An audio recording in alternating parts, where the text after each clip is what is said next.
ओम नमो भगवते वासुदेवाय।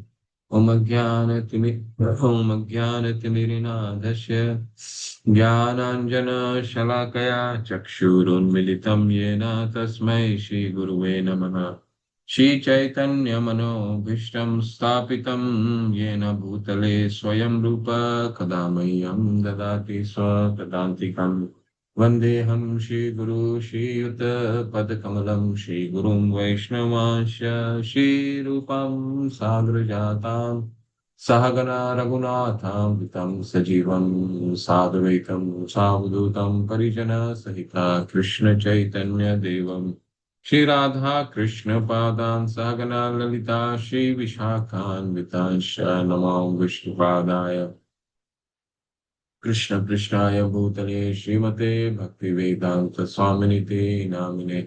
नमस्ते सरस्वते देवे गौरवाणी प्रचारणे निर्विशेष शून्यवादी पाश्चात्य देश तारिणे। नमो विष्णुपादाय कृष्ण पृष्ठाय भूतले श्रीमते भक्ति सिद्धांत सरस्वती नामिने। श्री वार्षभानुवी देवी दायिता कृपाब्दे कृष्ण संबंध विज्ञान दायिने प्रभवे नमः। माधुर्य उज्ज्वला प्रेमाण्य श्री रूपानुगा भक्तिदा गौर करुणा शक्ति विग्रहाय नमस्तुते। नमस्ते गौरवाणी श्रीमूर्ते दिन तारिणे रूपानुगाग्र शुद्धांत ध्यानंत हरिणे। नमः नमो गौरकिशोराय साक्षाद् वैराग्यमूर्ते विप्रलम्भ रसाम्बोध पदाम्बुजाय ते नमः। नमः भक्ति विनोदाय सच्चिदानंद नामिने गौरशक्ति स्वरूपाय रूपानुगावराय ते।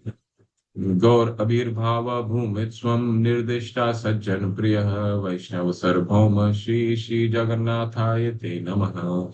वाञ्छाकल्पतरुभ्यश्च कृपा सिन्धुभैव च पतितानां पावनेभ्यो वैष्णवेभ्यो नमो नमः। जय हो श्री कृष्ण चैतन्य प्रभु नित्यानंदा श्री अद्वैत गदाधर शिवासादि गौर भक्त वृंदा। हरे कृष्णा कृष्ण कृष्ण हरे हरे हरे राम राम राम हरे हरे। हरे कृष्णा कृष्ण कृष्ण हरे हरे हरे राम राम राम हरे हरे। हरे कृष्ण कृष्ण कृष्ण हरे हरे हरे राम राम राम हरे हरे। हरे कृष्णा। आप सभी का हार्दिक अभिनंदन। तो दो श्लोक हमारे ईशोपनिषद के। ओम पूर्णमदः पूर्णमिदं पूर्णात् पूर्णमुदच्यते पूर्णस्य पूर्णमादाय पूर्णमेवावशिष्यते। ईशावास्मिदं सर्वं यत्किञ्चिन् जगत्यां जगत्तेन तत्तेन भुञ्जिता मां ग्रधा कस्य शिवदनम्। तो हम बहुत ही महत्वपूर्ण बिंदु पे चर्चा कर रहे थे। चर्चा का विषय था विद्या और विद्या की महत्व को जानना। तो 9वें श्लोक में हमने देखा कि अंधम तमा प्रविशन्ति ये विद्याम उपासते ततो भूय इव तमो ये यु विद्या यामृता। ऐसा करके ईशोपनिषद के मंत्र हमें सिखाता है कि जो विद्या है वे जो जिसको हम अविद्या बोलते हैं, जिसको ज्ञान की कमी है, जो कुछ नहीं जानता है, जो मूढ़ों की तरह सुबह से शाम काम करता है, भगवान के विषय में जानने का प्रयास भी नहीं करता, वो तो अंधम उनका ध्यान उनकी अंततः गत्वा उनकी गति जो है वो अंधम तमः प्रविशन्ति, यानी कि वो गहनतम क्षेत्र में उनका कभी उद्धार नहीं हो सकता। ठीक है। जो भगवान के विषय में जानने की इच्छुक नहीं है, भगवान के विषय में कुछ जानना नहीं चाहते हैं, वो उनकी कभी प्रगति नहीं हो सकती। वो कभी वो गहनम क्षेत्र में जाएंगे। लेकिन उससे भी गहनतम क्षेत्र में, यानी कि उससे भी अधोगति किसे प्राप्त होगी। ततो भूय इवते तमो यो यु विद्यायाम रता ये ततो भूय इव। उसको ईशोपनिषद शिला प्रभुपाद कहते हैं कि तथा कथित ज्ञानी जो अपने आप को कहते हैं, जो जिनके ज्ञान को माया ने हर लिया है, जो स्वयं को भगवान के विषय में भगवान को बोलते हैं निराकार हैं, भगवान के साकार रूप में को नहीं जानते हैं, जबकि भगवान को एक परम पुरुष के रूप में नहीं जानते हैं। एक बस कहते हैं कि क्या है, भगवान एक निराकार है पहला। दूसरा माया प्रीत ज्ञान, भगवान जो कृष्ण है कोई परम पुरुष नहीं है। हो सकता है ये सर्वश्रेष्ठ पुरुष हो, सर्वश्रेष्ठ एक महान व्यक्ति हो, परंतु सर्वश्रेष्ठ पुरुष नहीं है। तो उनका जो गति है वो उनसे भी अधो है, जो अविद्या को, जो जिनको ज्ञान नहीं है, ये उनसे भी उनका पतन ज्यादा है। फिर हमने 10वें अध्याय में 10वें मंत्र में विद्या क्या है उसके बारे में विस्तार से चर्चा किया। ठीक है। 13वें अध्याय में भगवान बहुत ही विस्तार से भगवत गीता में हमें बताते हैं कि विद्या ग्रहण किसको करना, विद्या ज्ञान किसको कहा जाता है जिससे हम ज्ञेय तक पहुंच सकते हैं। यानी कि भगवान को जानने के लिए हमें किन किन योग्यताओं, क्या क्या जानने हमारे में, किन किन, जो भी ज्ञान भगवान को जानने के लिए हमें चाहिए उसे विद्या कहा जाता है, बहुत ही सरल भाषा में। अब इस विषय का कंक्लूजन टॉपिक, इस विषय का निष्कर्ष हम 11वें मंत्र में पढ़ेंगे। वो मंत्र क्या है? ये मंत्र बहुत ही सुंदर से विद्या और विद्या के अविद्या के महत्व को भी समझाता है कि हमारे जीवन में कुछ अविद्या का महत्व है। पहला पहला मंत्र तो बिल्कुल निष्कासित कर दिया, परंतु अंतिम निर्देश ईशो उपनिषद का क्या है वो हम जानते हैं आज के सत्र में। हम्म।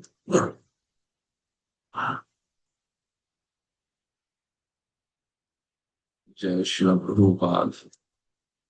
श्री श्री राधा गोविंद की जय। तो मंत्र 9 में दो प्रकार के लोगों की चर्चा की गई है, इसको हमने देख लिया क्या है, जिन्हें कृष्ण का ज्ञान नहीं है और जो केवल अज्ञानी है। ठीक है। जो विद्वता, भौतिक विद्वता, यानी कि स्वयं स्वयं को भौतिक विद्वता यानी विद्वान मानते हैं, लेकिन भगवान परम पुरुष को नहीं जानते। ठीक है। इनको अगर आप पूछने जाइए तो वो क्या कहेंगे? वो कहेंगे उनको समझाने जाइए हाथ कि वो तो हमारे समझे इतना ज्ञान है कि वो उनको अगर ये बोलिए कि आप सुबह से शाम सूर्य की रोशनी लेते हैं, शाम को चंद्रमा, सूर्य हमेशा आपको रोशनी देता है, चाहे सूर्य के रूप में हो या चंद्रमा के रूप में हो। ठीक है। सूर्य हमेशा रोशनी देता है, आपको पानी मिलता है जिसको पीते हैं, कपड़े धोते हैं, अपने घर का सारा काम करते हैं, अपनी फैक्ट्री चलाते हैं। ये कहाँ से आता है पानी? अपना मिट्टी से जो तत्व आपको पृथ्वी से मिलता है उससे आप घर का निर्माण करते हैं। कहाँ से आता है? तो ऐसे ज्ञानी बोलते हैं नहीं तो मुझे प्रकृति ने दिया है, ये नेचुरल है, नेचर से मिल गया मेरे को। नेचर कहाँ से आ गया? नेचर अपने आप तो नहीं आया ना। नेचर कहाँ से आया? स्वभाव की ज्ञान बल क्रिया च। भगवान शास्त्रों में लिखा गया है कि पराशय या शक्ति विविधेय श्रूयते, स्वभाव की ज्ञान बल क्रिया च। भगवान की शक्ति अनगिनत शक्तियां हैं भगवान की। पराशय शक्ति विविधेय विविधेय श्रूयते, अनगिनत शक्तियां हैं भगवान की। ठीक है। अनगिनत शक्तियां हैं भगवान की। और स्वभाव की ज्ञान बल क्रिया च। हमें बस नेचुरल लगता है ये बट नेचुरल है नहीं। भगवान की अपने आप ही हो जाता है। ठीक है। अपने आप ही गर्मी में आम की सीजन, आम पेड़ों में आम आने लग जाते हैं, क्योंकि ये भगवान की जो शक्ति है, ये स्वयं भगवान को सोचना नहीं पड़ता, प्लानिंग नहीं करनी पड़ती कि नहीं अब गर्मी आने वाला है, चलो पेड़ में मंजर डाल देते हैं और आम आ जाता है। अरे गर्मी जाने के लिए बहुत गर्मी हो गई, अब बारिश की जरूरत है। स्वभाव की भगवान की ये नेचुरल शक्तियां हैं, स्वभाव की ज्ञान बल क्रियाचार। ठीक है। तो ये शास्त्र हमें बताते हैं। लेकिन ये माया प्रवृत्ति ज्ञान है, ये क्या कहते हैं? ये नेचुरल है। ठीक है। तो सोचिए, आपको सुबह से शाम बिजली जब आपको बिजली का बोर्ड बिजली देती है तो क्या करती है? बिजली देती है तो आपको पूरे महीने में बिजली का बिल देती है। सोच करके देखिए कि भगवान अपनी शक्ति का एक बार भी अगर हमसे बिल मांग लें, सूर्य की रोशनी ताप देते हैं, गर्मी देते हैं, रोशनी देते हैं। अगर बिल हमें भेज दे पूरा जीवन का इंटरेस्ट के सहित, तो क्या होगा? तो हम नाथ के पास जाएंगे कि नहीं नहीं, अब नहीं दे, मुझे हमें क्षमा कीजिए, क्षमा कीजिए। तो ये सब स्वाभाविक ही है। लेकिन ये माया प्रत्यज्ञान जो बहुत स्वयं को विद्वान विद्वान समझते हैं, विद्वता समझते हैं, वो नीरा मूर्ख हैं। अव्यक्तम व्यक्तिमापन्नम मन्नते माम बुद्धया। भगवत गीता में 7वें अध्याय में बोलते हैं भगवान कि ऐसे व्यक्ति को जो मुझे अव्यक्त रूप में जानता है, मुझे बोलता है कि भगवान निराकार है, वो बुद्धिहीन व्यक्ति है। ठीक है। तो आज के सत्र में हम क्या चर्चा करने वाले हैं? आज के सत्र में हम चर्चा करने वाले हैं कि क्या अविद्या का कोई जीवन में, हमारा जो जड़ विद्या हम ज्ञान लेते हैं, कोई इंजीनियर बनता है, डॉक्टर बनता है, कोई पीएचडी साइंटिस्ट बनता है, कोई पीएचडी दूसरे ये करता है, उसका कोई वर्चस्व है हमारे जीवन में, उसका कोई मूल्य है? तो ये आज हम उसके बारे में चर्चा करेंगे। मंत्र 11 में बताया गया कि भौतिक ऊर्जा को पार करने, ये देखिए सबसे अंदर मंत्र 11 में बताया गया है कि भौतिक ऊर्जा को पार करने और मृत्युहीनता को प्राप्त करने के लिए किसी को भौतिक और आध्यात्मिक ज्ञान की सापेक्ष स्थिति को कैसे जाना चाहिए। ठीक है। तो दोनों का समागम जरूरी है, ये ईशु मंत्र का अंतिम निर्देश है। लेकिन कैसे, वो समझते हैं। विद्यां च यस्तद्वेदो उभयं सः अविद्यां मृत्युं कृत्वा विद्याम् अमृतम् अश्नुते। विद्यां च यस्तद्वेदो उभयं सः अविद्यां मृत्युं कृत्वा विद्यामृतम् अश्नुते। विद्याम असली ज्ञान को, च यानी और, अविद्याम यानी अविद्या को, च यानी तथा, यह यानी जो व्यक्ति, तत् यानी वह, वेद यानी जानता है, उभयम यानी दोनों, सह एक ही समय, अविद्या अज्ञान के सेवन से, मृत्यु बारंबार आने वाली मृत्यु, तीर्थवा पार करके, विद्या ज्ञान से, अमृतम अमरता अश्रुते भोगता है। जो विद्या की कार्य प्रक्रिया तथा दिव्य ज्ञान यानी विद्या को साथ साथ सीखता है, केवल वही बारंबार जन्म मृत्यु के प्रभाव को पार कर सकता है और अमरता के पूर्ण वरदान को भोग कर सकता है। तो ये अंतिम निर्देश है ईशोपनिषद का। क्या कह रहे हैं? विद्या जरूरी है, अविद्या भी जरूरी है। लेकिन अगर विद्या और अविद्या कोई सापेक्ष, कोई समागम करके इसको सीखता है, तो जीवन के अमरता को पूर्ण वरदान का भोग करता है। जीवन के अमरता, ये बहुत महत्वपूर्ण विषय। अमरता, अमरता का क्या मतलब होता है? कौन बताना चाहेंगे? पार कर सकता और अमरता के पूर्ण वरदान को भोग कर सकता है। अमरता का क्या मतलब हुआ? अमर हो जाना। हम तो शुरू से पढ़ रहे हैं कि हमारा शरीर नश्वर है, लेकिन ईशो मन उपनिषद ये बता रहा है कि हम इसी शरीर में अमर हो जाएंगे। इससे क्या समझे हम? बताइए सुभद्रा माता। हरे कृष्ण। अमरता का मतलब जो मरता नहीं। हाँ, तो हम अमर कैसे हो सकते हैं? ये हमारा शरीर तो नश्वर है, तो ये कोई किसी का हम प्रश्न हो अपने सकता है। आत्मा समझेंगे अपने आप को तब। आत्मा कभी मरता नहीं।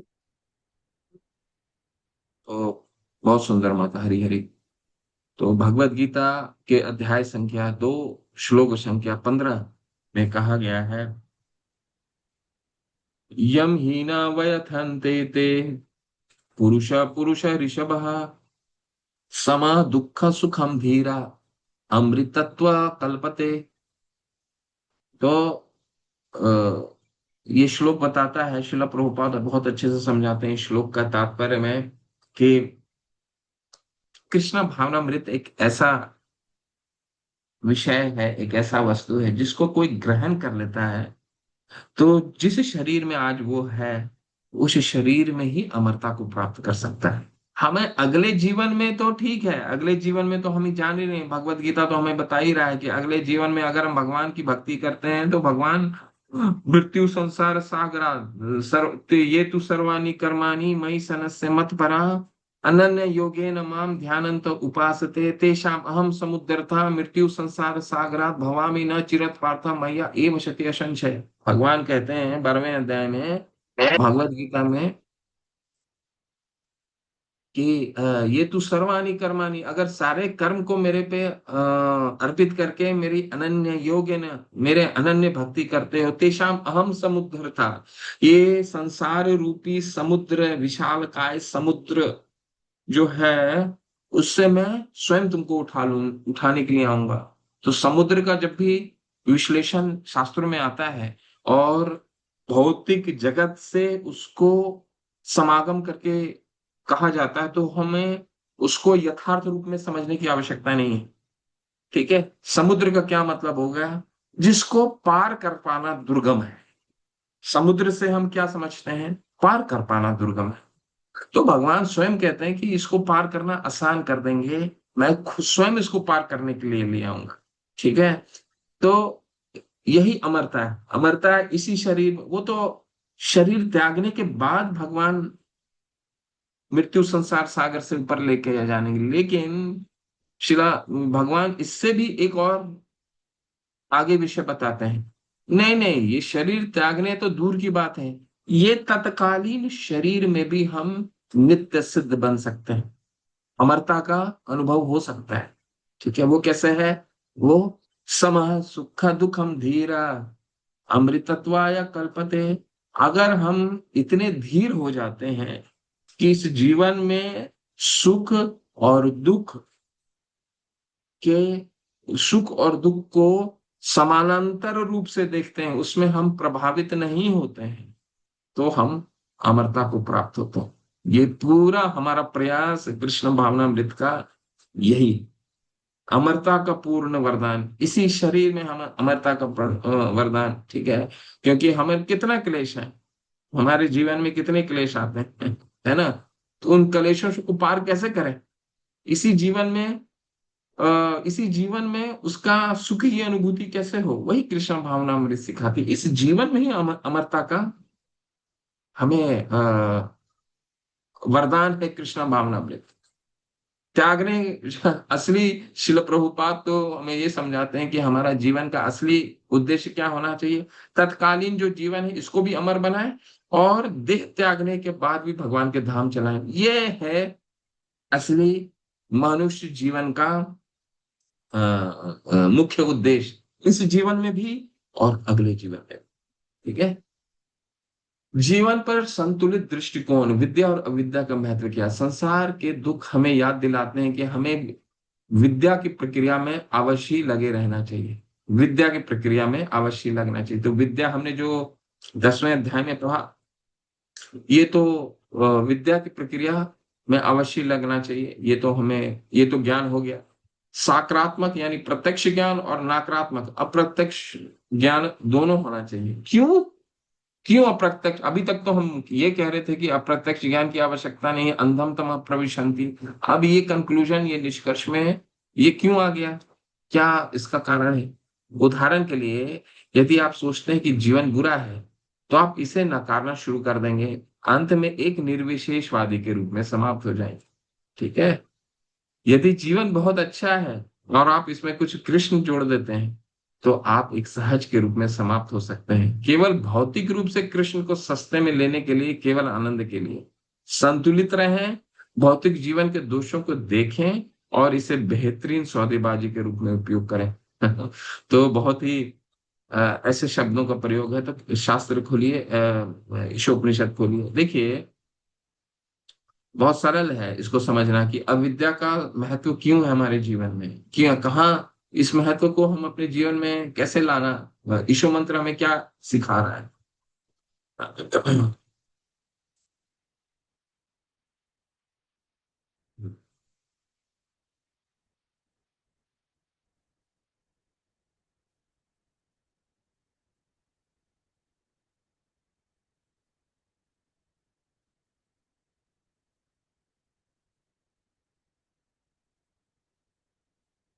कोई पढ़िए, पहला अनुच्छेद को पढ़िए, अनुच्छेद 1, अनुच्छेद 2 पढ़िए।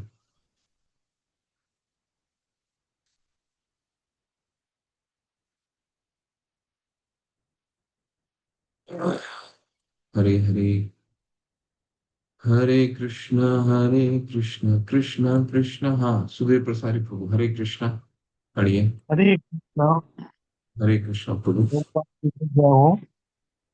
भौतिक जगत की सृष्टि के समय से ही प्रत्येक जीव स्थायी जीवन प्राप्त करने का प्रयास करता रहा है, लेकिन प्रकृति के नियम इतने क्रूर हैं कि कोई भी मृत्यु से बच नहीं सका है। कोई मरना नहीं चाहता, न ही कोई बूढ़ा या बीमार होना चाहता है, किंतु प्रकृति का नियम किसी को मृत्यु, बुढ़ापे या रोग से छूट प्रदान नहीं करता। न ही भौतिक ज्ञान की प्रगति ने इन समस्याओं को हल किया है। भले ही भौतिक विज्ञान मृत्यु की प्रक्रिया को त्वरित करने के लिए परमाणु बम खोज निकाले, लेकिन वह रोग, बुढ़ापे तथा मृत्यु के क्रूर हाथों से मनुष्य की रक्षा करने के लिए कुछ भी नहीं खोज सकता।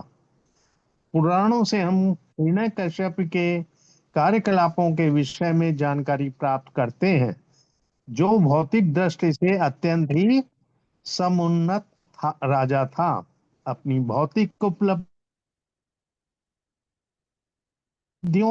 तथा अपनी अविद्या की शक्ति के बल पर क्रूर मृत्यु को जीतने की इच्छा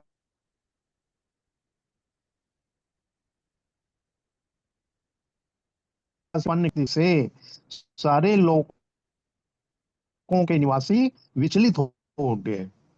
उसने ब्रह्मांड के सृष्टा ब्रह्मा जी को अपने पास नीचे उतारने के लिए बाध्य कर दिया। तब उसने ब्रह्मा से अमर होने का वरदान मांगा, जिससे कभी कोई नहीं मरता।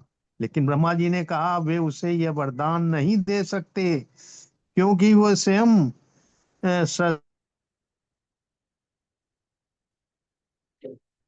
हैं, लेकिन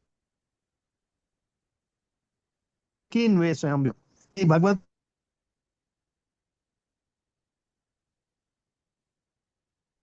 गीता, लेकिन इसका अर्थ यह नहीं है कि वे अमर हैं। आगे पढ़ें प्रभु जी। जी प्रभु, अरे, इसको पढ़िए। हिरण्य का अर्थ है सोना यानी गोल्ड, और कश्यपी का अर्थ है मुलायम बिस्तर। तो ये धूर्त महाशय हिरण्य कश्यपी धन तथा स्त्री, इन्हीं दो वस्तुओं में रुचि रखते थे और अमर होकर इन्हीं का भोग करना चाहते थे। उसने अमर होने के अप्रत्यक्ष रूप से इच्छा पूर्ति की आशा में ब्रह्मा जी से कई वरदान मांगे। क्योंकि ब्रह्मा जी ने उससे कह दिया था कि वो उसे अमरता का वरदान नहीं दे सकते, अतएव हिरण्यकश्यप ने उनसे प्रार्थना की कि मैं किसी मनुष्य, पशु या देवता या 84 लाख योनियों के अंतर्गत किसी भी जीव द्वारा न मारा जाऊं। उसने यह भी प्रार्थना की मैं न तो पृथ्वी पर, न जल में, न ही किसी हथियार से मरूं। इस तरह मूर्खता पूर्वक हिरण्यकश्यप ने सोचा कि इन आश्वासनों से वह मृत्यु से बच जाएगा, किंतु ब्रह्मा द्वारा ये सारे वरदान दिए जाने पर भी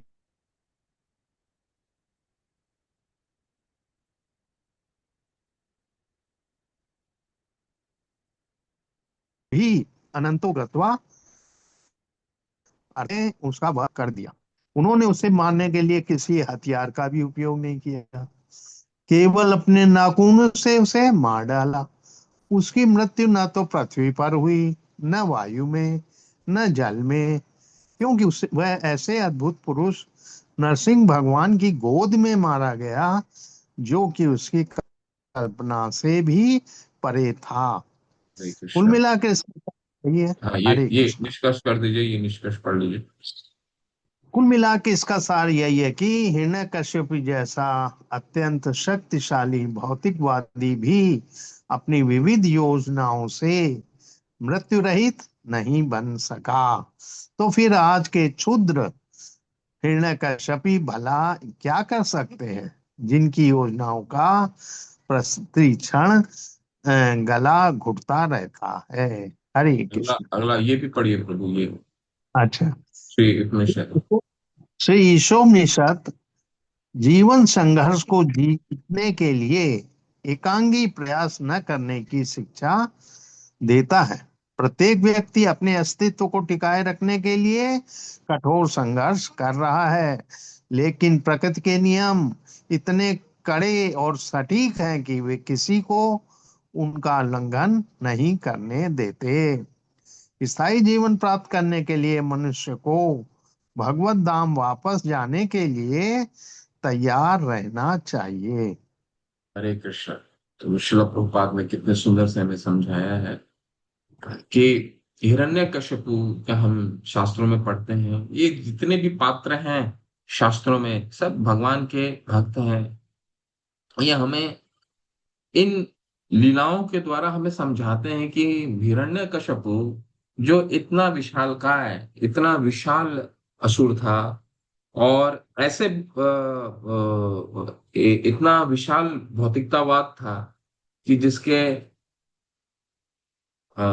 भयभीत देवता तक रहते थे।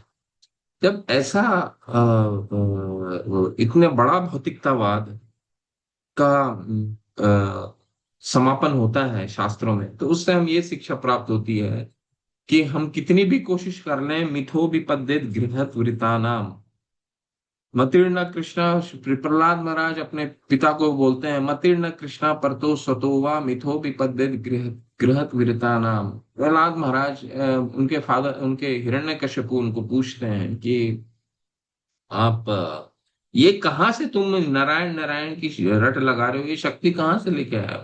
तो बोलते हैं, मेरे मेरे प्रिय असुर पिता, जहां से शक्ति आप लेके आ रहे हैं वही शक्ति मैं लेके आ। ठीक है। मतिर्न कृष्णा परतो सतोवा मिथो विपद्येत गृहत वीरताना आदांत गोभिर विष्टे तमिश्रम पुनस् पुनश्चर्विद चर्वनाम। आपके ऐसा व्यक्ति के मन में कृष्ण का, मतिर्न कृष्णा परतो सतोवा, कृष्ण का नाम कभी भी नहीं आ सकता। जो जीवन में, जो तत्कालीन जीवन में हम देखते हैं, हमारा प्रयास क्या होता है, अगर हम दुखी होते हैं, किसी भी चीजों में दुखी होते हैं, भौतिक जीवन में तो दुख और सुख तो लगना तय है। दुखी होते हैं तो इसी भौतिक जीवन से ही उसका निवारण का प्रयास करते हैं। आज इसने हमें तकलीफ दे दिया, आज ये इस रिश्तेदार ने हमें तकलीफ दे दिया, आज ये ऑफिस में इसने हमें तकलीफ दे दिया, आज इसने हमें बड़ा बुरा भला कह दिया, आज उसने हमारे पैसे ले लिए, आज उसने हमारा ये कर दिया, हमने इतना प्रयास किया, हमारी जगह किसी और को सफलता प्राप्त हो गई। इस तरह का दुख हमारे जीवन में आते ही रहते हैं, विचलित मन में होते ही रहते हैं। और इसका हम निवारण कहाँ से ढूंढते हैं? इसी से ढूंढते हैं। हम ढूंढने की यहीं से कोशिश करते हैं। प्रहलाद महाराज जो महाजन है वो बताते हैं, यहाँ नहीं हो सकता एडजस्टमेंट, नहीं, यहाँ से आप खुशी ढूंढने का प्रयास कर रहे हैं तो असंभव होएगा ही नहीं। मिथो विपद्येत गृहत वीरता नाम, ऐसे लोग गृहत वीरता नाम कहते हैं, उनके मन में कृष्ण का नाम आ ही नहीं सकता। मतीर्ण कृष्णो परतो सतोवा। और ऐसे व्यक्ति को प्रहलाद महाराज क्या कहते हैं? आदांत गोभिर विष्टे तमिश्रम। ऐसा व्यक्ति आदांत गोभिर, इंद्र तृप्ति में इतना लीन है, इतना लीन है।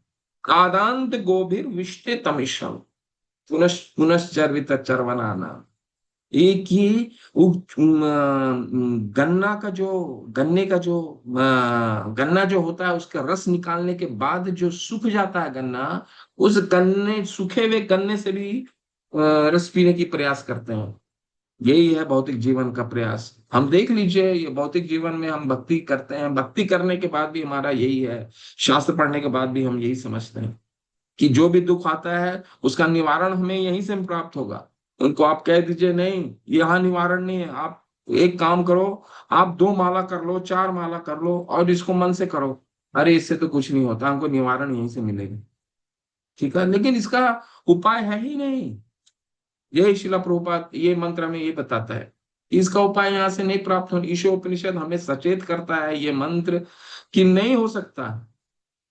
यहाँ से वो आनंद की प्राप्ति नहीं हो सकती, सुख की प्राप्ति नहीं हो सकती। भगवान ने कहा ही नहीं, माम उपैते तो पुनर्जन्म दुखालयम अशाश्वतम अनित्यम असुखम लोकम इमं प्रापस्य भजस्व मन। 9वें अध्याय में भगवान कहते हैं ना, ये अनित्यम असुखम लोकम, ये नित्य भी नहीं है ये लोक, ये सुख भी नहीं है। प्रकृति का निर्माण तो हम जैसे लोगों के लिए भगवान ने कर दिया कि चलो जाओ, कम से कम तुम्हारे लिए खाने पीने का सब व्यवस्था करते हैं, तुमको कोई किसी चीज की तकलीफ नहीं होगी, मैं सारे प्रबंध कर देता हूँ, कोई पैसे देने की भी जरूरत नहीं है। सूर्य का ताप रोशनी दूंगा, ताप दूंगा, गर्मी दूंगा, ठंडा दूंगा, पानी दूंगा, बारिश दूंगा, सब दूंगा, कुछ नहीं चाहिए मुझे। तुमको सारी सुविधाएं देता हूँ प्रकृति में, और उन प्रकृति के द्वारा तुम एक काम करो, तुम अपना कार संसिद्धि और तुम जो भी कार्य कर रहे हो अपने गुणों के अनुसार वो काम करो, ठीक है। अतः पुम भी द्विश्रेष्टा वर्णाश्रम विभागशः स्वनिष्ठ सस्य धर्म से संसिद्धि हरितोषणम। तुम्हारे जो गुण हैं वो वर्णाश्रम, तुमको जो भी तुम्हारा गुण है उससे काम करो, अपना अपना जीविका उपार्जन करो और संसिद्धि। लेकिन तुम्हारा जीविका उपार्जन करने का एक ही उद्देश्य होना चाहिए, कि वो संसिद्धि हरितोषणम, भगवान की तुष्टि होनी चाहिए। लेकिन हम क्या करते हैं, इस प्रकृति को ही भगवान मान करके इसी में विध्वंस करने लगते हैं और इसी से बोलते हैं कि नहीं नहीं, हम तो दुखी हो गए, अब हमको सुखी करो बाबा, हमको ये रिश्तेदार से दुखी हुआ, हमको सुखी करो, हमको इस आदमी से दुखी हो गया, सुखी करो, हमको ये जन्म मृत्यु जरा व्याधि दुख दोषानुदर्शनम। कोई नहीं बच पाया, चाहे वो रिलायंस का मालिक हो, चाहे वो कहीं का भी मालिक हो, नहीं बच पाएगा उससे, हो ही नहीं सकता। आज तक किसी ने बचा है? हमारे पास जितने भी विश्व के महानतम पुरुष जिसको हम अपने ऐतिहासिक हिस्ट्री बुक्स में पढ़ते हैं, हिस्ट्री किताबों में पढ़े हैं, कोई अब हमारे सामने जीवित है क्या? नहीं जीवित। तो आगे कैसे जीवन रहेगा? इसमें हम क्यों खुशी ढूंढने का प्रयास करते हैं? ये ही संस्पर्शजा भोगा, भगवान ने 5वें अध्याय में कहा है संस्पर्शजा भोगा। संस्पर्शजा भोगा का मतलब है कि अपने इंद्रियों को संस्पर्शजा, जब अपने इंद्रियों को, जब अपने इंद्रिय को हम विषय भोग में लगाते हैं, संस्पर्शजा भोगा, उससे भोगने की कोशिश करते हैं, तो हमारे दुखों का कारण बनता है। आज हमने इसके लिए ये कर दिया, इसने मेरे को ऐसा नहीं किया, ये ही संस्पर्शा भोगा दुख योना एवते आदंतवंत कौन्तेय न तेषु रमते बुधा। बुद्धिमान व्यक्ति बनो और मन मना भव मत भक्तो मध्याजिमाम नमस्करो। यही उपाय है। हरेर नाम हरेर नाम हरेर नाम अइव केवलम कलौ नास्तेव नास्तेव नास्तेव गतिरन्यथा। नहीं है और कोई उपाय, नहीं है कोई उपाय। ये जानने के बाद भी, जो नहीं जानते हैं वो ठीक है, और ये जानने के बाद भी इस पे लोग अमल नहीं कर पाते हैं भक्ति में आकर के, ठीक है। तो ये कहने का तात्पर्य। तो अभी विद्या का क्या हमारे जीवन में अविद्या का क्या रोल है? विद्या को जानने के लिए अविद्या चाहिए, दोनों का समागम चाहिए, ठीक है। देखिए अभी हम पढ़ेंगे अविद्या का हमारे जीवन में क्या।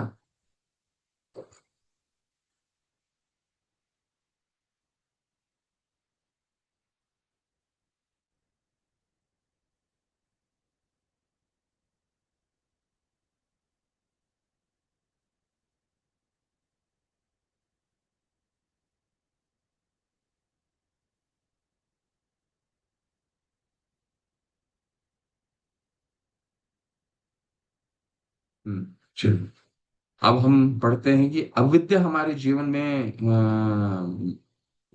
किस तरह से समागम हम करना है। देखिए यहाँ है ये दो अनुच्छेद, जो कोई पढ़ना चाहते हैं, जिन्होंने हैंड रेस किया था, हाथ उठाया था, वो पढ़िए। अब हम पढ़ रहे हैं अविद्या हमारे जीवन में किस तरह, उसका मूल्य क्या है, जो जड़ विद्या हम लेते हैं उसका मूल्य क्या है, ठीक है। हरे कृष्ण। कौन पढ़ना चाहते हैं पढ़िए, जिसको मार्क किया है मैंने। हरे कृष्णा। कोई नहीं पढ़ना चाह रहे हैं? मैं पढ़ूं? जी जी पढ़िए। हरे कृष्ण। हरे कृष्ण। श्री प्रभुपाद जी की जय। श्री प्रभुपाद जी के द्वारा भौतिक सभ्यता की आधुनिक प्रवृत्ति ज्वरग्रस्त भौतिक दशा के ताप को बढ़ाना है, जो परमाणु शक्ति के रूप में 107 अंश तक पहुंचा हुआ है।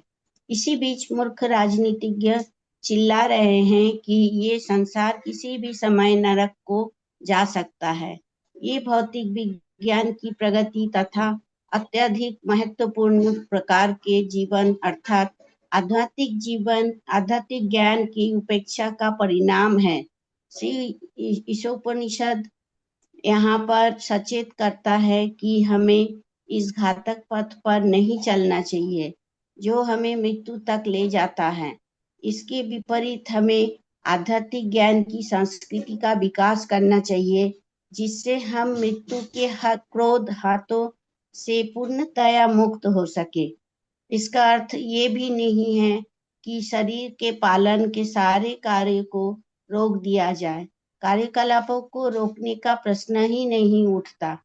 जिस प्रकार की रोग ठीक होने के प्रयत्न का अर्थ ये नहीं होता कि आपने ताप को पूर्णतया मिटा दिया जाए। पूरे बूढ़े सौदे का सर्वोत्तम उपयोग करना सही कथन है। आध्यात्मिक ज्ञान की संस्कृति को इस शरीर तथा मन की सहायता की आवश्यकता होती है। अतः अपने लक्ष्य पर पहुंचने के लिए शरीर और मन को बनाए रखना आवश्यक है। सामान्य ताप को 98.6 अंश पर रखना चाहिए। भारत के साधु संतों ने इसे आध्यात्मिक तथा भौतिक विज्ञान के संतुलित कार्यक्रम द्वारा संपन्न करने का प्रयास किया है। वे किसी भी रुग्ण इंद्रिय तृप्ति के लिए मानवीय बुद्धि के दुरुपयोग की अनुमति नहीं देते। इंद्रिय तृप्ति की और उन्मुख प्रवृत्ति के द्वारा किए जा रहे हैं रुग्ण मानवीय कार्यकलापों का नियमन वेदों में मोक्ष की सिद्धांतों के अंतर्गत किया गया है। इस पद्धति में धर्म, आर्थिक विकास, इंद्रिय तृप्ति तथा मोक्ष का उपयोग होता है। लेकिन आज के समय लोगों में धर्म या मोक्ष के प्रति बिल्कुल रुचि नहीं है। जीवन में उनका एक ही लक्ष्य है, इंद्रिय तृप्ति, और इस लक्ष्य की पूर्ति के लिए वे आर्थिक विकास की योजना बनाते हैं। पथभ्रष्ट लोग सोचते हैं कि धर्म को बनाए रखना चाहिए क्योंकि आर्थिक विकास में इसका योगदान है, जिसकी आवश्यकता इंद्रिय तृप्ति में पड़ती है। इस प्रकार मृत्यु के पश्चात स्वर्ग में भी इंद्रिय तृप्ति की सुनिश्चित बनाए रखने के लिए कोई न कोई धार्मिक कर्मकांड पद्धति रहती है, किंतु धर्म का प्रयोजन ये नहीं है। धर्म का मार्ग वास्तव में आत्म साक्षात्कार के लिए है और आर्थिक विकास शरीर को सुचारू एवं स्वस्थ बनाए रखने के लिए है। मनुष्य को विद्या या वास्तविक ज्ञान की अनुभूति के लिए, जो कि मनुष्य जीवन का लक्ष्य है, स्वस्थ मन से स्वस्थ जीवन बिताना चाहिए। ये जीवन गधे की तरह काम में जुटे रहने या इंद्रिय तृप्ति के लिए अविद्या का अनुशीलन करने के लिए नहीं मिला है। हरे कृष्ण। हरे हरे कृष्ण, कृष्ण। धन्यवाद। तो यहाँ पर शिला प्रभुपाद हमें कुछ 2-3 मुख्य बिंदु बताते हैं। अविद्या का क्या जीवन में महत्व है? बस ये महत्व है। आध्यात्मिक ज्ञान की संस्कृति को इस शरीर तथा मन की सहायता की आवश्यकता है। अब शरीर और मन के बिना अगर स्वस्थ शरीर नहीं होगा, स्वस्थ मन नहीं होगा, तो फिर हम आध्यात्मिक जीवन का अनुशीलन नहीं कर पाते। ठीक है, तो बस अविद्या का हमारे जीवन में इतना ही इतना ही उसका समागम है कि वो हमारे शरीर को और मन को जीविका उपार्जन के लिए वो चाहिए, और शरीर और मन तभी स्वस्थ रह सकता है। अगर शरीर और मन स्वस्थ नहीं रहा तो हम फिर हमारा आध्यात्मिक जीवन हमें पालन करना बहुत मुश्किल होगा। यानी कि अविद्या से हम क्या कर सकते हैं? अविद्या से हम आध्यात्मिक जीवन का अनुशीलन कर सकते हैं। ठीक है, किसी के पास अगर अच्छा शैक्षिक क्वालिफिकेशन है, योग्यता है, तो लोग उसकी बात को भी सुनते हैं। लोगों को अगर कोई आप इस्कॉन में देखते होंगे, लोगों के पास बहुत ही अच्छे अच्छे लोग संस्थान से लोगों ने अपनी पढ़ाई पूरी की है, तो लोग सुनते हैं उनकी बात को। क्यों सुनते हैं? क्योंकि उन्होंने जड़ विद्या को, सबसे उत्तीर्ण जड़ विद्या का को प्राप्त किया है। तो जो उत्तीर्ण सबसे जड़ विद्या को प्राप्त किया है, तो यानी कि लोग उसको और उस जड़ विद्या को क्या कर रहे हैं वो व्यक्ति, जो वो उस जड़ विद्या जो उसने सबसे अच्छा से लिया है, उसको भगवान की सेवा में लगा है। तो अविद्या का क्या हमारे जीवन में एक ही मूल है, वो क्या है? अनासक्तस्य विषयान यथार्म उपयुञ्जत निर्बंध कृष्ण संबंधे युक्त वैराग्यम उच्यते। युक्त वैराग्यम उच्यते। ठीक है। निर्बंध कृष्ण संबंध, अविद्या ग्रहण कर करके, जो जड़ विद्या है जिसको अविद्या का ईशु मंत्र में विद्या बता रहा है, जो केवल और केवल अगर हम कृष्ण के संबंध में उसका उपयोग करते हैं उस अविद्या का, तो वो विद्या हमारे लिए जीवन में महत्वपूर्ण है। लेकिन वही अविद्या अगर हम इंद्र तृप्ति के लिए करते हैं, तो फिर हम अपने जन्म मृत्यु जरा व्याधि दुख दोषानुदर्शनम, इसको फिर हम समझ नहीं पाएंगे। ठीक है। तो ये है पूरा पूर्ण निष्कर्ष। पहला नवा मंत्र कहता है कि अविद्या जो है उसको लेने, अविद्या ज्ञानहीन व्यक्ति अंधम तमः प्रविशन्ति, उससे भी निकृष्ट उसकी अवस्था है जो माया प्रतिज्ञान है। दूसरे 10वें मंत्र में हम सीखते हैं ज्ञान किसको कहा जाता है, विद्या किसको कहा गया है। और 11वें श्लोक में हमें यीशु मंत्र समझाता है कि अविद्या का हमारे जीवन में क्या महत्व है।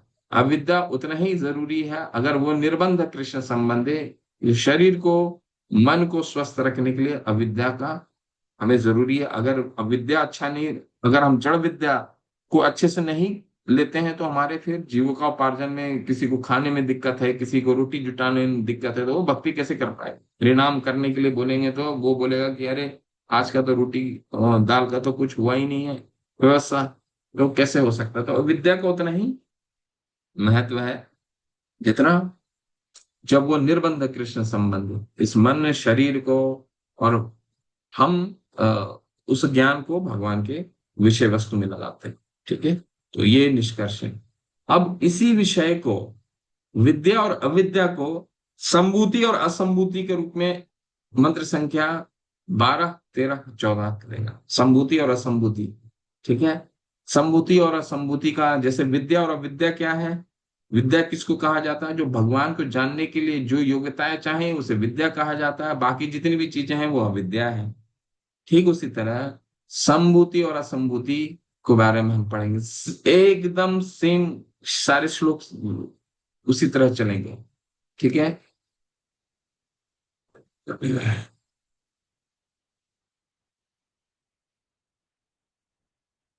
श्लोक संख्या 12।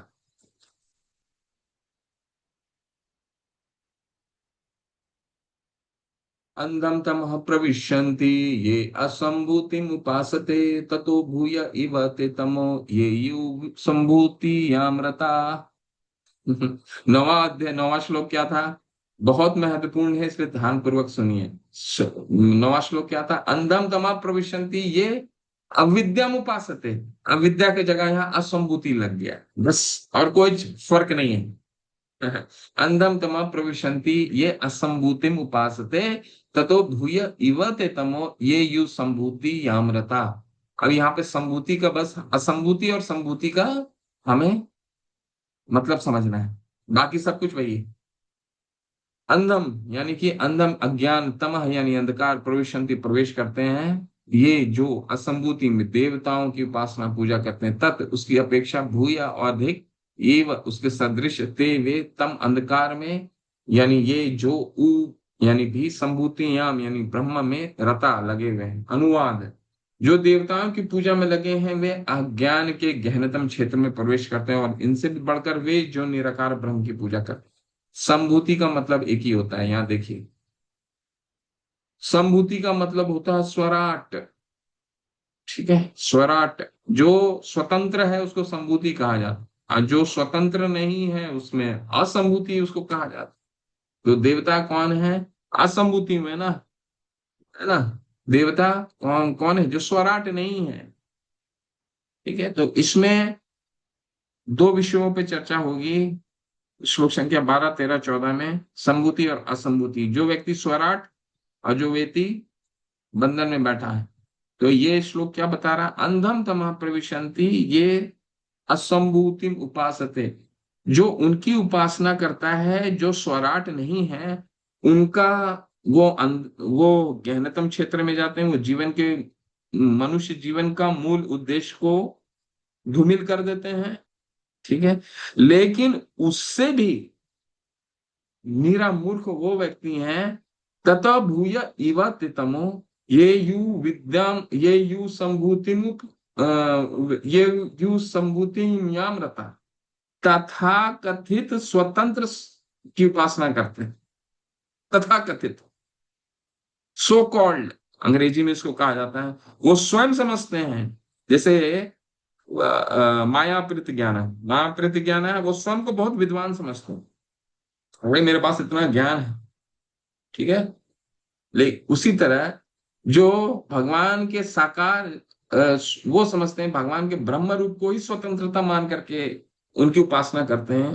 वो कहते हैं, ये मंत्र हमें बताता है, ये उनका उनकी गति, उनका जो जीवन का उद्देश्य है वो उससे भी खराब होगा जो स्वराट यानी जो भगवान के देवताओं से की उपासना करते हैं। ये मंत्र यही हमें बताता है। ठीक है।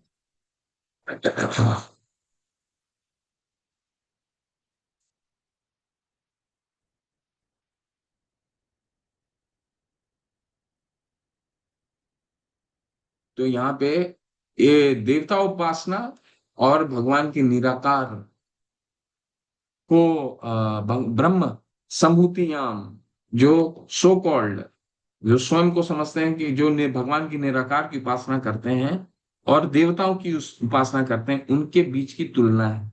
देवताओं की उपासना को क्या कहा गया है?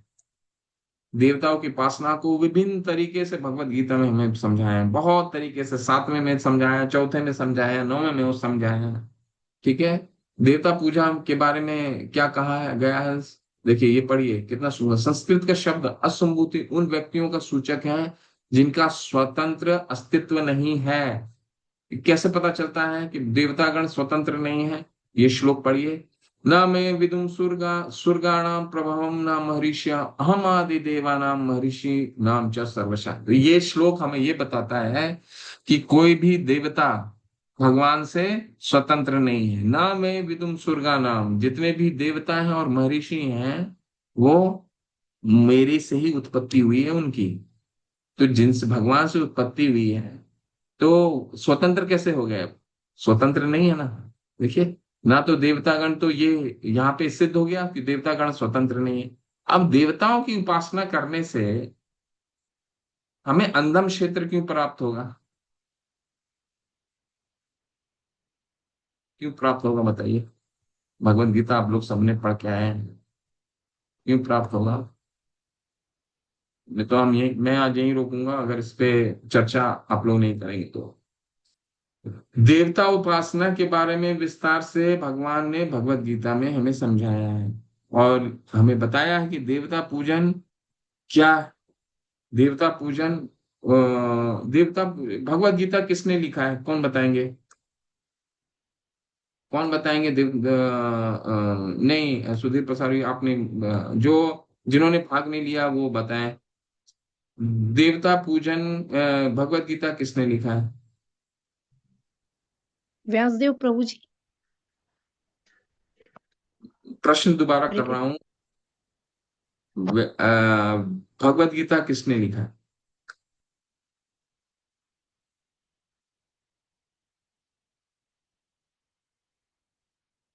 हरे कृष्ण प्रभु जी, गणेश जी ने लिखा है। भगवत गीता गणेश जी ने लिखा है। व्यासदेव जी ने पूरी महाभारत व्यासदेव ने बिना रुके उसको लिखा है। बिना रुके उनको बोला है और गणपति ने पूर्ण अपने इसमें चेतना में भगवत गीता में को लिखा।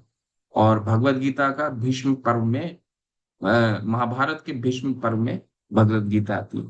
तो क्या लिखते हैं व्यास देव जी, क्या सोचते हैं, और गणपति क्या लिखते हैं, क्या लिखते हैं? अभी गणपति है उनका पर्व आया हुआ है, क्या लिखते हैं 7वें अध्याय में? क्या लिखा उन्होंने?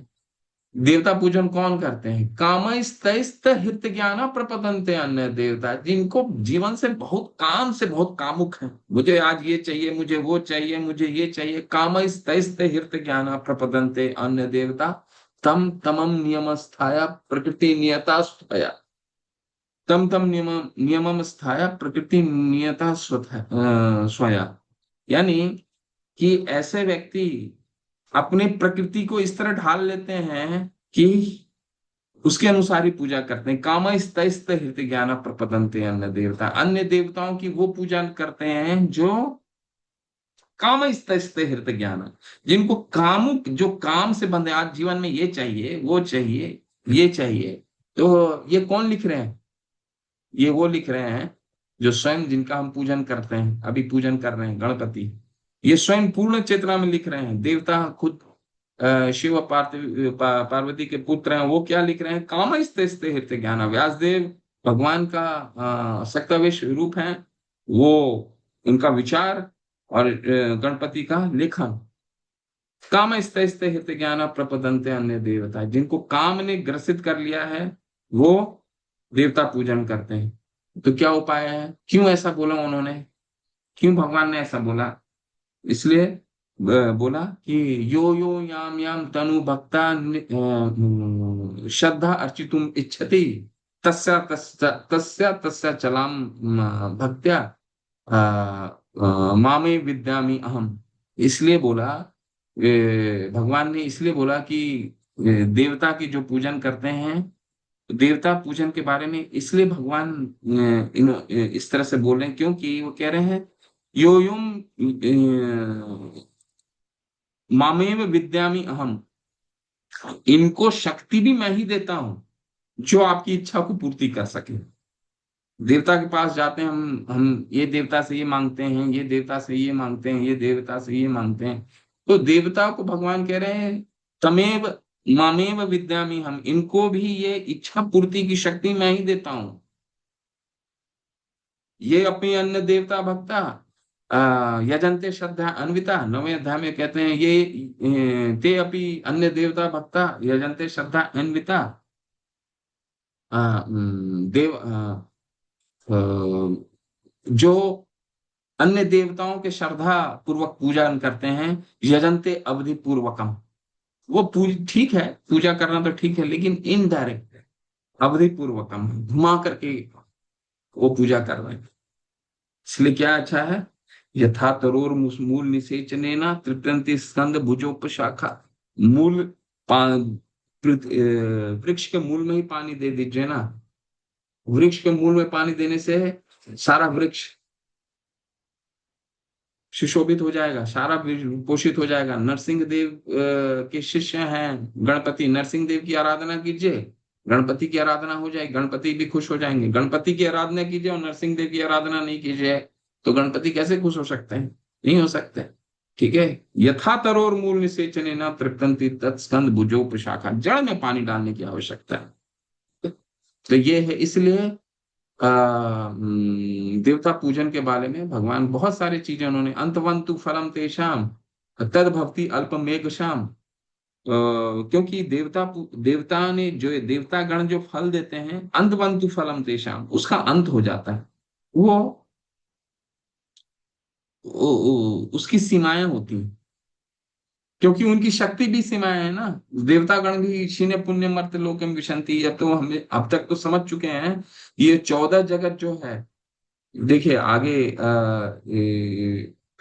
आप पढ़ेंगे तो यहाँ पे बताया जा रहा है क्या कि ये जो 14 जगत है, 14 जगत में ही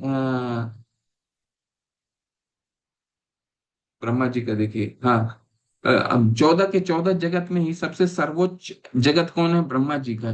तो जब ब्रह्मा जी की आयु हो सकता है बहुत लंबी हो, 311 ट्रिलियन वर्ष है, ठीक है, लेकिन उनकी भी आयु की सीमाएं हैं।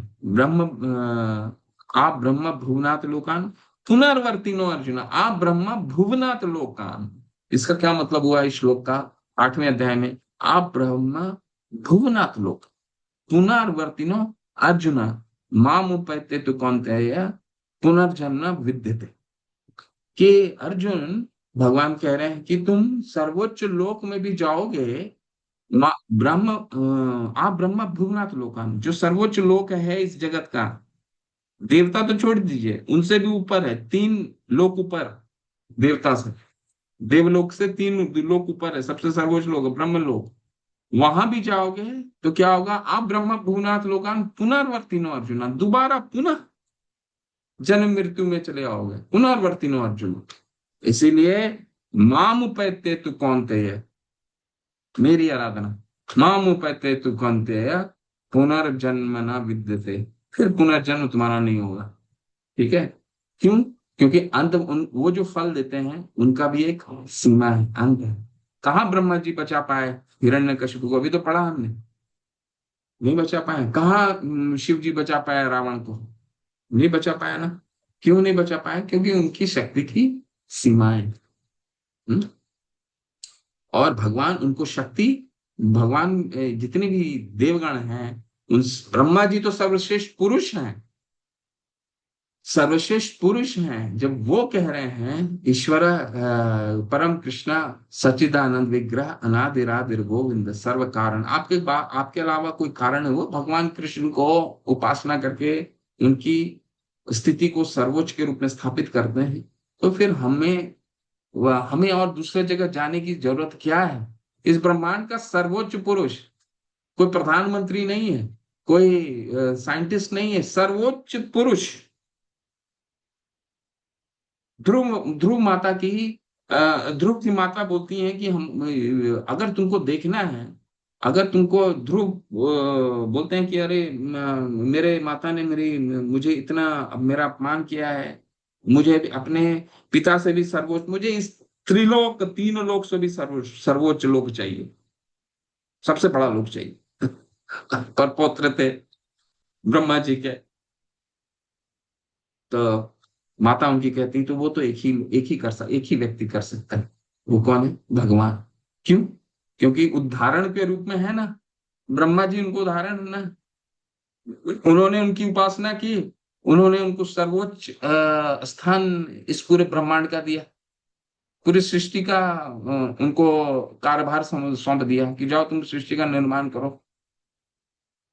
जो सर्वोच्च एक उदाहरण हमारे पास है, तो हमारे पास दूसरी जगह जाने की जरूरत क्या है? ब्रह्मा जी तो सर्वोच्च उदाहरण है कि उन्होंने भगवान की स्तुति की और उनको सर्वोच्च पद की प्राप्ति हुई। इस पूरे भौतिक जगत में सर्वोच्च लोग ब्रह्मा जी ही हैं, क्योंकि वो भगवान की उपासना करते हैं, कोई देवता की उपासना नहीं किया उन्होंने ब्रह्मा जी ने। ठीक है? तो इसलिए हमारी भागवतम में कहीं देवता की उपासना के लिए बहुत, जब शुरू में हम ज्वाइन करते हैं लेवल 1 2 3 4, तीसरे लेवल में, इसलिए मैं चर्चा कर सकता हूँ आपके खुले में, आगे और इसका चर्चा होगा, परंतु लेवल 1 लेवल 2 में हम चर्चा नहीं कर सकते हैं, क्योंकि बहुत ही लोग समझ नहीं पाते हैं। ठीक है? तो इसीलिए, क्योंकि जब हमारे पास उदाहरण है तो हमें सर्वोच्च पुरुष को उदाहरण समझ करके अपने जीवन व्यापन करना है। हाँ? ठीक है, तो आज मैं यही रुकता हूँ और कल इस पे चर्चा दोबारा करेंगे। और विद्या, और कल निराकारवादी, आज मैंने आपको देवता पूजन के बारे में कई उदाहरण से समझा दिया। भगवत गीता के 7 4 9 अध्याय में है, देवता पूजन के बारे में पढ़िए, चौथे अध्याय में भी है, देवता पूजन के बारे में पढ़िए। और कल हम निराकारवादी के विषय में चर्चा करेंगे और फिर अगले श्लोक में चलेंगे। हरे कृष्णा, शिला प्रभुपाद की जय। किसी का कोई संशय? हरे कृष्णा।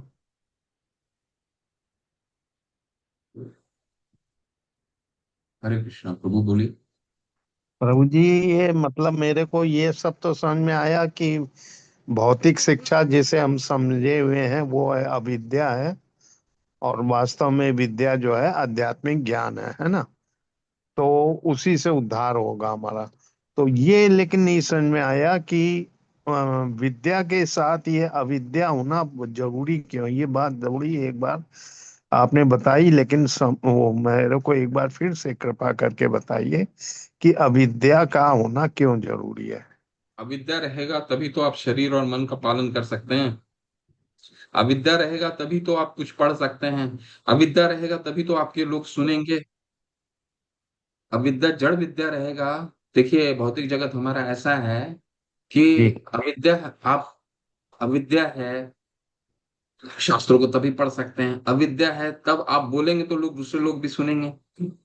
ठीक है, आज इस्कॉन में, आप इस्कॉन का ही उदाहरण ले लीजिए। इतने उच्च संस्थान से शिक्षा ग्रहण करके लोग बोलते हैं तो लोग सुनते हैं ना। अब यही जो, जिनके पास अविद्या की भी कमी है, बोलेंगे तो कोई सुनेगा ही नहीं। ठीक है, तो अविद्या का क्या हमारे जीवन में महत्व है? अविद्या का केवल एक ही महत्व है, शरीर और मन को स्वस्थ रखना।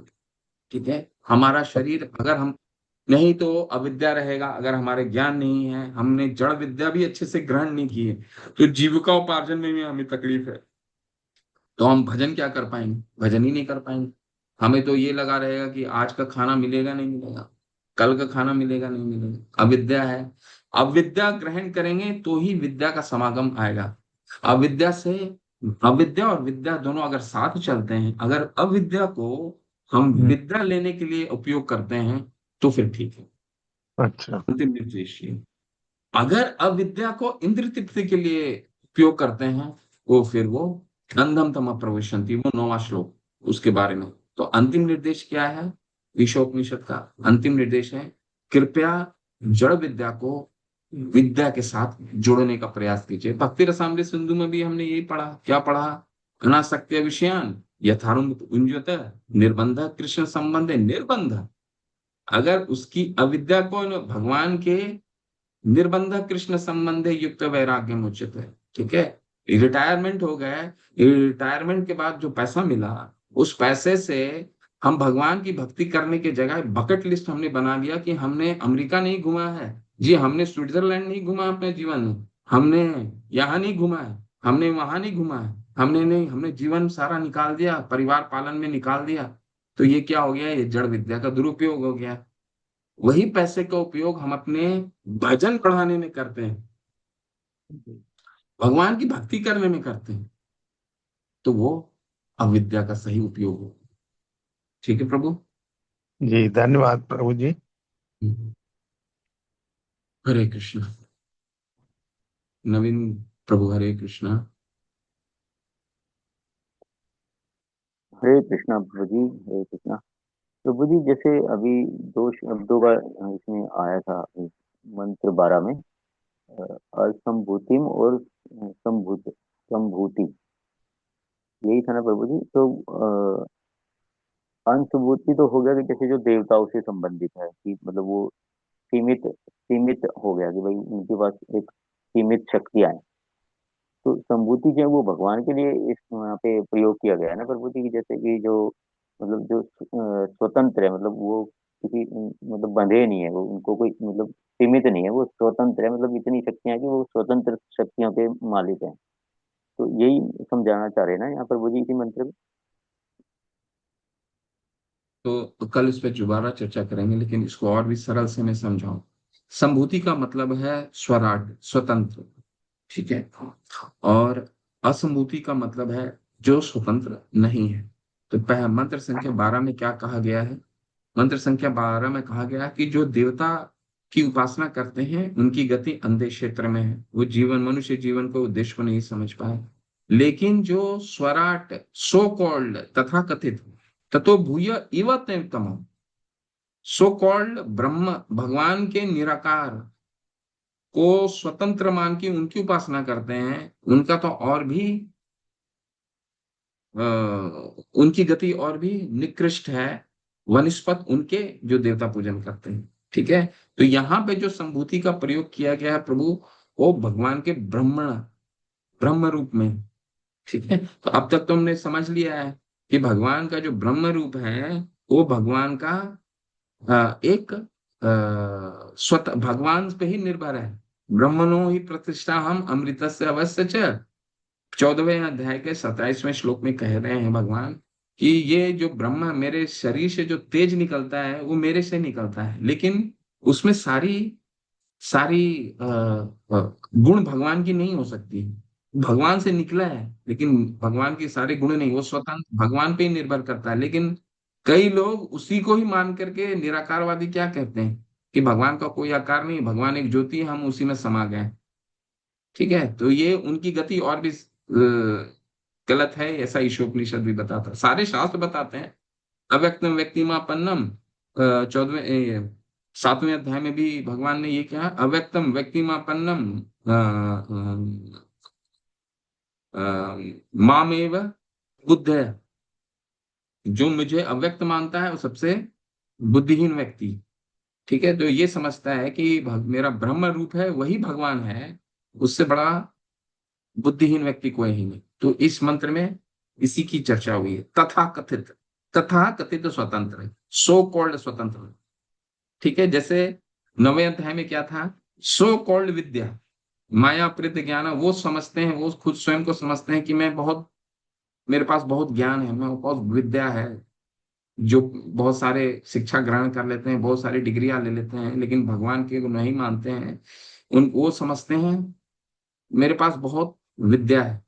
तो 9वें अध्याय में सो कॉल्ड विद्या, तथा कथित विद्या, सो कॉल्ड वही चीज है यहाँ पे, तथा कथित स्वतंत्र, ब्रह्म को ही स्वतंत्र मान लेते हैं, ब्रह्म भगवान के ब्रह्म रूप को। ठीक है प्रभु। जी प्रभु जी, मतलब यहाँ पे निराकार मान रहे हैं, मतलब उनको कि भाई उनका कोई आकार नहीं है, तो वो उसको हम्म। निराकार समझ के जो है वो कर रहे हैं। तो उनकी गति और भी मतलब हमसे भी दयनीय है, मतलब जो देवता पूछते हैं उससे भी खराब होने का वो है, हाँ, ये उनकी बताया गया गति ना। है, उसपे हाँ, ऐसा उनकी क्यों गति कह रहा है उससे ईशो भी ज्यादा मंत्र, खराब। तो ईशो मंत्र ऐसा क्यों कह रहा है वो हम कल उस पर चर्चा करेंगे। हालांकि इसमें भगवान ने बहुत विस्तार से बता दिया है, 12वें अध्याय में भी बता दिया भगवत गीता में, और 7वें अध्याय में भी बताया है। कल कल उस पर दोबारा मैं इस पे चर्चा करूंगा। ठीक है, कि ऐसा क्यों कह रहे हैं कि जो ब्रह्म की निराकार की पूजा करते हैं उनकी गति और भी निकृष्ट है देवता पूजन के मुकाबले। ठीक है प्रभु। जी जी जी प्रभु। जी बिल्कुल प्रभु जी, दूसरा ये था कि जैसे अब मैं ना सुबह जो है थोड़ा सा मेरा टाइम बिजी रहता है, और मेरे पास हम्म। समय भी यही है, प्रॉब्लम ये है। तो मैं ना कई बार चर्चा में शामिल नहीं हो पाता, मतलब मैं होना चाहता हूँ लेकिन वो चाहते हुए भी नहीं हो पाता। वो क्या होता है कि अब जैसे मैं कहीं रास्ते में हूँ, अभी मैं जैसे अभी वापिस आया हूँ, अभी आया हूँ मैं बाहर से, तो मैं सुनता रहता हूँ लेकिन मैं उसमें शामिल नहीं हो पाता। तो उसके लिए मैं थोड़ा क्षमा चाहता हूँ कि कई बार जैसे मैं रीडिंग की भी कोशिश करता हूँ तो वो मैं कई बार कर ही नहीं पाता हूँ, क्योंकि मेरा समय ऐसा हो जाता है बीच में, मतलब आधा पौन घंटा जो है वो मेरा सुबह जो है ट्रैवल में बीतता है। जैसे मैं 6:45 निकल जाता हूँ, तो 6:45 से फिर 7:15 या 7:30 के बीच में मैं वापिस आता हूँ घर पे। तो वो फिर मैं शामिल नहीं हो पाता, तो उसके लिए थोड़ा मैं क्षमा चाहता हूँ कि भाई इसमें मैं, कभी छुट्टी होती है तो फिर मैं पूरा शामिल होता हूँ, इस दिन मैं पूरा उसमें होता हूँ, उसमें पढ़ता भी हूँ, सब कुछ करता हूँ। ये थोड़ा आधा घंटा जो मेरा जो समय है ना, वहाँ थोड़ी मेरे को प्रॉब्लम आती है कई बार। कोई कोई बात नहीं प्रभु, कोई बात नहीं, जो जैसा समय मिले वैसा उसको उपयोग कीजिए, कोई प्रॉब्लम। ठीक है जी प्रभु। प्रभु जी, धन्यवाद। हरे कृष्णा, धन्यवाद प्रणाम। धन्यवाद प्रभु, हरे कृष्ण। ठीक है, चलो। वांछा कल्पतरुभ्यश्च कृपा सिंधुभ्यश्च पतितानां पावनेभ्यो वैष्णवेभ्यो नमो नमः। अनंत कोटि वैष्णव वृंद की जय, श्रील प्रभुपाद की जय, नमाचार्य हरिदास ठाकुर की जय, नित्य गौर प्रेमानंदे हरि हरि। हरे कृष्ण। आप सभी को